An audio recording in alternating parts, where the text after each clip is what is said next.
पूज्य चाचा जी हमारे बीच पे खड़े हुए हैं, माननीय विधायक जी। उनका तो हमेशा ये नजरिया रहा है, जिन लोगों ने जहां इनको याद किया दौड़ के चले आते हैं। सच बात तो ये है। कल हल्की सी बात हुई, ध्रुव कुमार चीनी भी आ गए थे, गुरुदेव जी विराजे हुए थे, बात हुई, समय दे दिया। बहुत बहुत धन्यवाद है, बहुत बहुत साधुवाद है। पूज्य गुरुदेव जी, कितनी तारीफ की जाए और मुंह पर तारीफ करने की वाली बात भी थोड़ी खराब लगती है। ये समूचा क्षेत्र, पूरा क्षेत्र ताखा ही नहीं बल्कि जसवंत नगर आपका ऋणी है और ऋणी रहेगा। वोट देकर के हम नहीं कर सकते वो भरपाई जो आपके द्वारा की जा रही है। सच बात ये। उसी क्रम में बहुत बड़ी तारीफ ये है, एक हमें ऐसा बालक दिया, चूंकि हमारा भतीजा है जो ब्लॉक प्रमुख है, निर्विरोध, शायद ही उत्तर प्रदेश में एक आधी कहीं हो सकती है। ये आपका ही करिश्मा था जो निर्विरोध बनाया। बहुत बहुत धन्यवाद है गुरुदेव जी। 4 पंक्तियां हैं कि जिस नाव का नाविक दक्ष नहीं, जिस नाव का नाविक दक्ष नहीं, उस यात्री दल का क्या होगा। जब विप्रवंश ही बिगड़ गया तो भूमंडल का क्या होगा। तो उठो ज्ञान का दीप जलाओ, अज्ञान तिमिर बिखरा देना, सूने उर्वंत स्थल पर फिर सरिता विमल बहा देना। अज्ञान तिमिर की धार बही तो गंगा जल का क्या होगा। जिस नाव का नाविक दंश नहीं, उस यात्री दल का क्या होगा। आज इस पतवार को खेने का काम पूरे ताखा का गुरुदेव जी ने किया।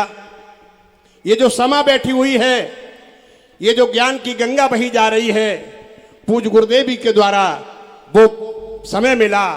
और इसी क्रम में हमारे बीच में माननीय विधायक जी चाचा श्री खड़े हुए हैं, पूर्व मंत्री जी। मैं निवेदन करूंगा अपनी मधुर वाणी से हम लोगों को अवगत कराएं। और इसी क्रम में दिनेश जी से मैं निवेदन करूंगा थोड़ा कुछ कहें। ऐसा है, मैं कोई वक्ता तो हूँ नहीं, लेकिन अभी याद आ गई गुरुदेव जी वाली बात कि जो महात्मा और जो परमात्मा होता है, जो वास्तव में हृदय से उदार होते हैं, वो दिखावा नहीं करते। वो घुमा फिरा के कोई न कोई ऐसा काम कर देते हैं और चुपचाप कर देते हैं।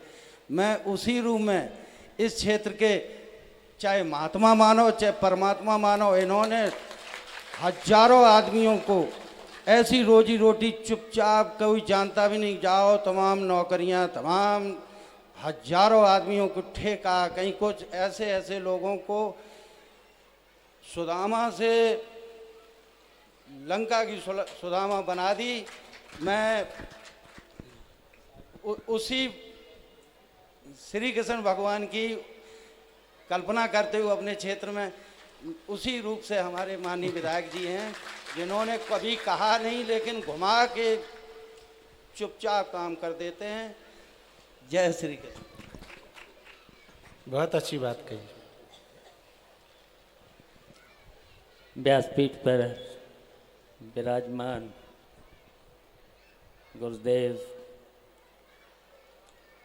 जो आज कथा सुना रहे हैं, और इस कथा में उपस्थित है पूर्व विधायक हरिओम जी, पूर्व जिला पंचायत अध्यक्ष विजय प्रताप जी, और इस ब्लॉक के ब्लॉक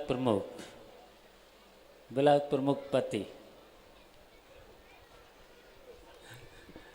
ध्रुव यादव और चीनी जी, जिला पंचायत सदस्य सत्यवान जी, और अभी आचार्य के रूप में ये भी सुनाने लगे थे पत्रकार महोदय। और यहाँ उपस्थित सभी माताएं, बहनें, भाइयों, दोस्तों और परीक्षित महाराज के रूप में दिनेश जी और यहाँ उपस्थित सभी संतगण भाइयों, हमें खुशी है कि महाराज जी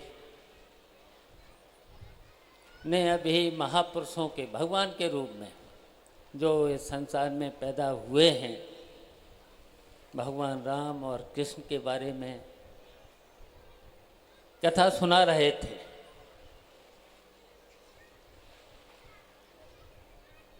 और गुरुदेव तो इतनी अच्छी कथा सुना रहे थे,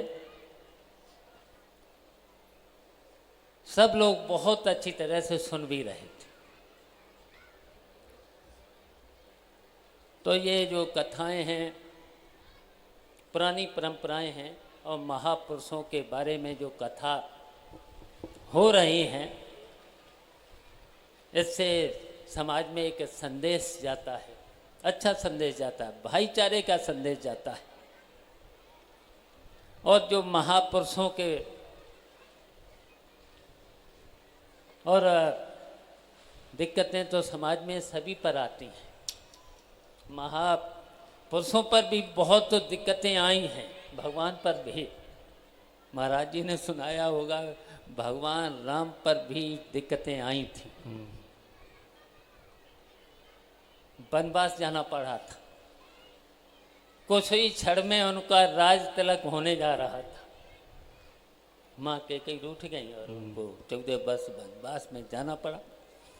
और वनवास में कितनी दिक्कतें रहीं, सीता मैया भी चोरी चली गई, रावण चुरा ले गया।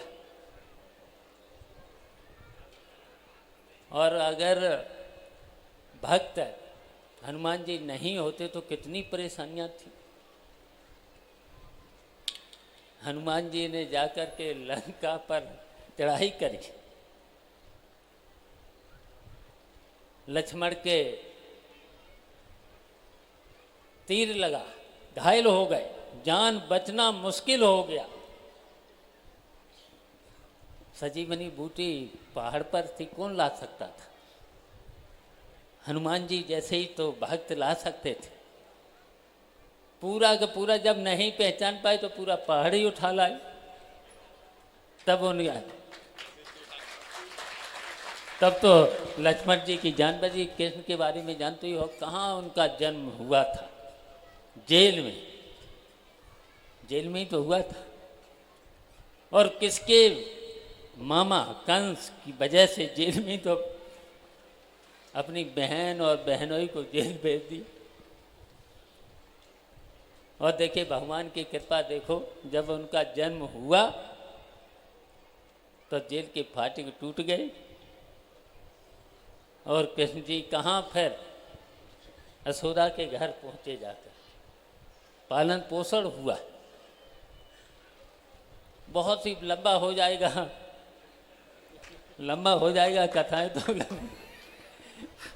महाभारत हुआ कौरव और पांडवों में, तो ये सब बातें हैं। और पांडव बताओ जुआ खेल गए, और कौन खेले जुआ? ये दुष्ट धर्मराज। बताओ धर्मराज को जुआ खेलना चाहिए था? नहीं खेलना चाहिए। तो अगर नहीं खेलते तो बताइए द्रौपदी की चीरहरण क्यों होता? और किससे जुआ खेल गए? यार खेलते तो दुर्योधन से खेलते, शकुनी मामा से खेल गए। और शकुनी मामा को कौन नहीं जानता था। तो ये कथाएं हैं, कथाओं से सीखना चाहिए। बहुत कुछ कथाओं से मिलता है। और कथाएं हम तो कहेंगे कि जितने यहाँ भक्त आए, महाराज जी ऐसा आशीर्वाद देना सब संपन्न हो जाए और सब लड़कों को नौकरी मिल जाए। जो पढ़े लिखे लड़के हैं नौकरी मिल जाए, और नौकरी अब मिल जाएगी, संपन्नता आ जाएगी। जैसे दिनेश पे संपन्नता आई तो यहाँ कथा हो रही।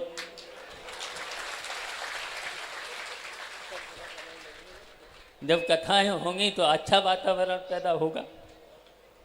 सब देखिए कितने आपस में मिलजुल करके, और हम पे तो आशीर्वाद रहता ही है इन सबका, जनता का आपने आशीर्वाद दिया है, और इस जनता का भी आशीर्वाद से हम विधायक बन गए। और सबसे समाजवादी पार्टी में सबसे बड़ी जीत भी हो गई।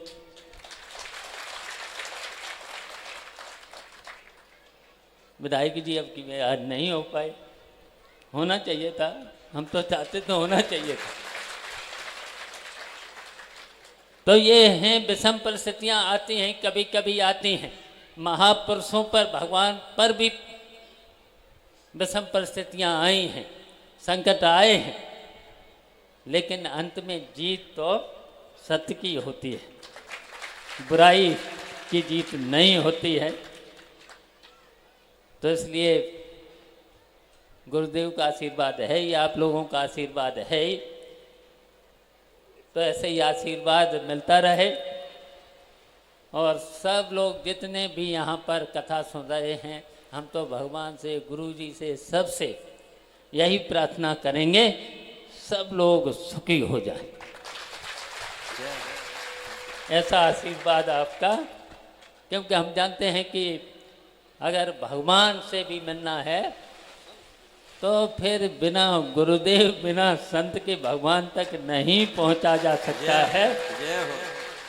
तो इस व्यास बीच पे जब गुरुदेव बैठे हैं, संत के रूप में बैठे हैं, तो निश्चित हम लोगों को आशीर्वाद सबको, सब भक्तगणों को मिलेगा। हमको तो दे ही दिया है, आप सब लोगों को भी आशीर्वाद मिल जाए।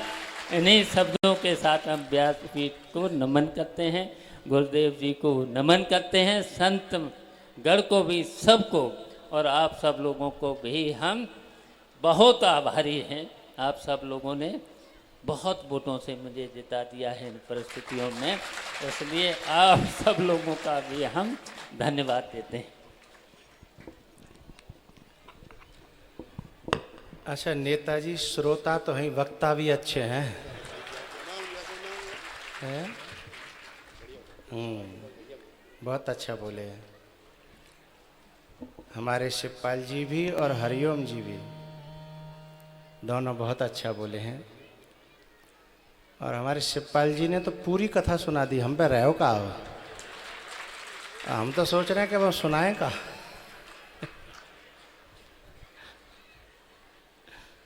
बहुत अच्छा सुनाया।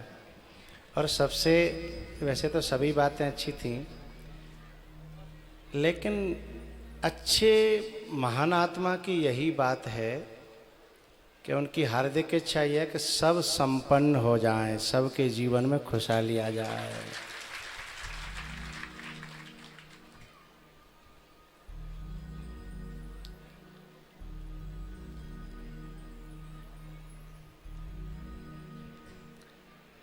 और पता है, जो सबके जीवन में खुशहाली चाहता है,